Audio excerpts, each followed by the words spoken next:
performance fabric. Don't worry, I'll have a list of all the supplies I use at the end of this video and in the description box below. Let's get started. With the manufacturer added last, you want to remove first. Take off the seat cushion. We'll save that for the end. The first thing I do is remove the dust cover on the bottom of the chair. Remove the cardboard strips first and then remove the metal tacks. I'm using this tack remover as pliers for this step.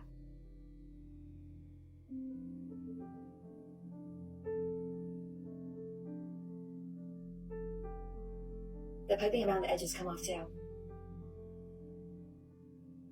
Now remove all the tacks that hold these bottom pieces of fabric in place.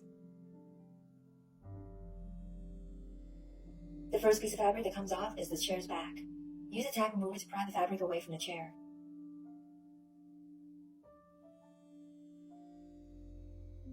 The top of the fabric is folded inside this metal piece called the curved ease. Slowly pull it out.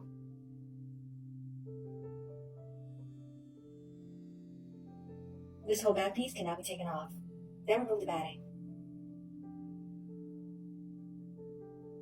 Remove the tacks that hold the curved ease in place. Then off goes the piping. I like to make a list of each piece I remove in proper order so I know how to add on the new fabric later. I won't remove this entire plastic cover, but I'm removing a few tacks just to get it out of the way. Then you can tape it together in the center and remove the tacks on the sides.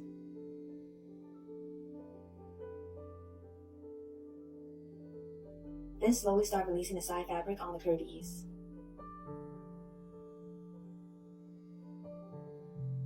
When you get to the horizontal section under the armrest, it's just another cardboard strip with staples.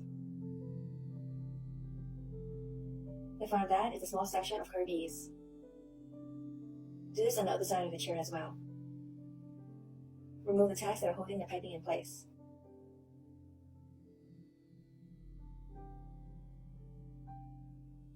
The next big piece of fabric we'll remove is the chair seat back. Pull out all the staples from the top back area and pull the whole piece forward and down.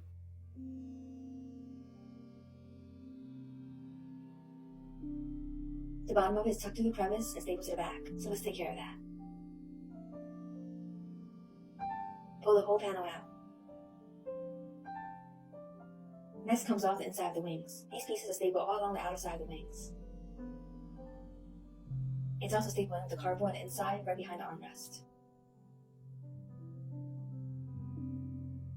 Now you can remove all the staples along the outer edge of the armrest.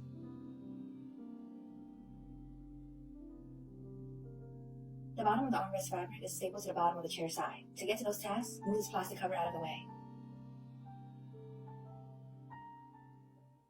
With those staples removed, the fabric can be pulled through the side crevice. On the top of the armrest, remove the staples from the foam and pull it backward. Remove the tacks from the fabric.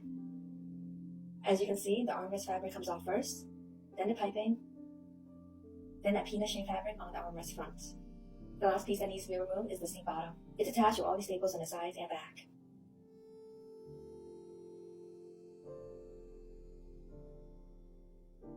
You also need to remove the tacks around the legs. Then pull this whole section off.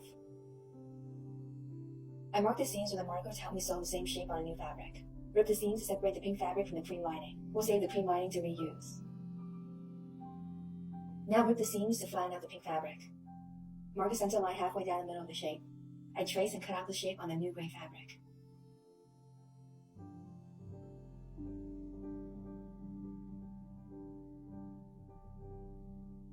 Sew up the angle edges into the same shape as the pink fabric.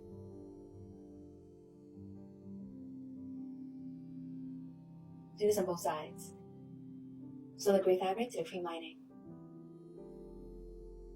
Let's get to the fun part of putting some new fabric on this chair. Place the seat bottom back into position. Push, pull, and staple all the fabric into place.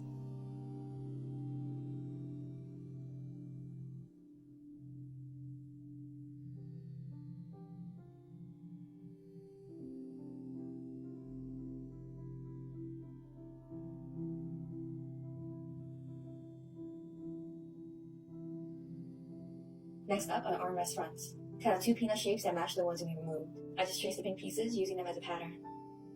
Position on the armrest front and staple all along the sides.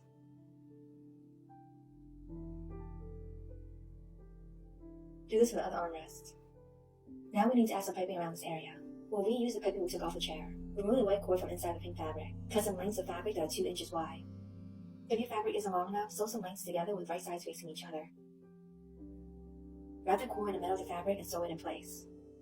I like to use a zipper foot on my sewing machine for this part. Cut a piece of fabric the same shape as the armrest pattern and sew some piping along the bottom of it. Then simply drape it over the armrest with the piping closest to the front edge. Flip the fabric over and staple around the top edge. Flip the fabric back over.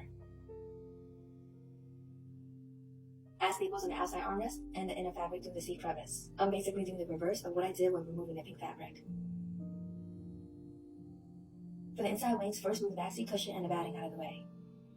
Then attach the inner wing piece with the piping at the bottom. Again, I just made a copy of the pink fabric I removed. Flip it downward and staple it at the top of the armrest. Add a strip of cardboard for sturdiness.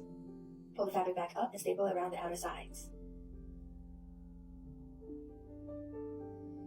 Do the same for the other inner wing. To keep the fabric smooth and prevent any buckling, I cut some slits along the sides. It makes wrapping the fabric around the curves so much smoother. Then you can flip the back seat cushion back into place and add a batting on top. Cut a piece of gray fabric the same size and shape as the pink piece we took off and add it on top. Slide the sides and bottom through the crevices and pull the fabric through the back. For the top of the chair, I cut slits to prevent buckling and staple the fabric down. Let's get the sides covered up. First, add some piping along the top and front edge. It helps to cut slits so the piping sits flatter.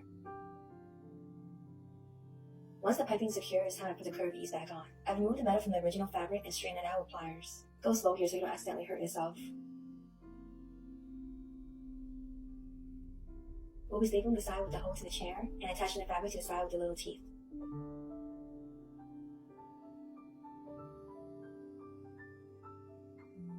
Cut out a piece of gray fabric the same size and shape as the side piece we removed.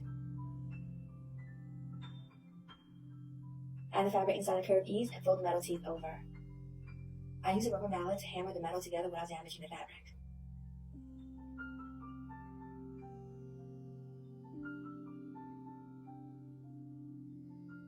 Add the smaller curved ease along the side of the fabric.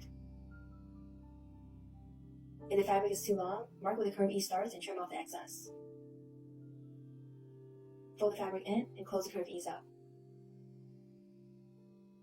For the straight edge, fold the fabric over and see how much you need to fold inward. Then we use the upholstery tack strip and push it through the fabric. The nail heads in the tack strip will get hammered straight to the chair.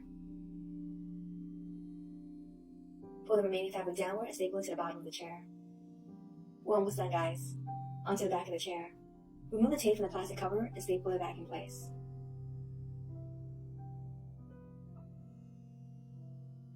Add piping to the top and sides.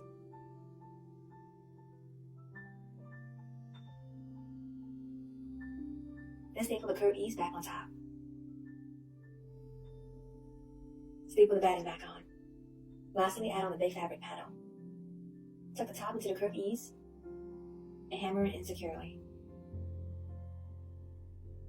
For the sides, we'll be reusing these long upholstery tack strips. Fold the fabric along the sides and mark the corners with chalk. Then push the tack strip to the bottom of the fabric along that line and hammer it into the chair.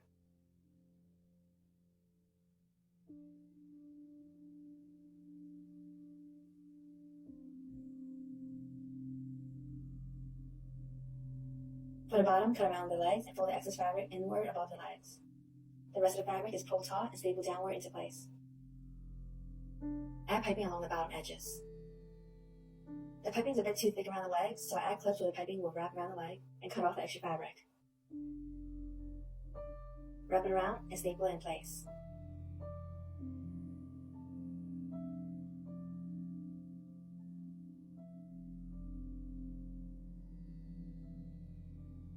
Finally, add a dust cover back on.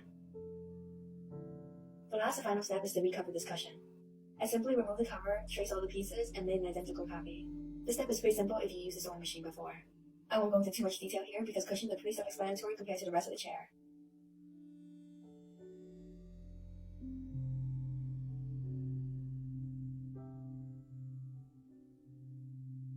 Add the original sticker back onto the seat base and place the cushion back on.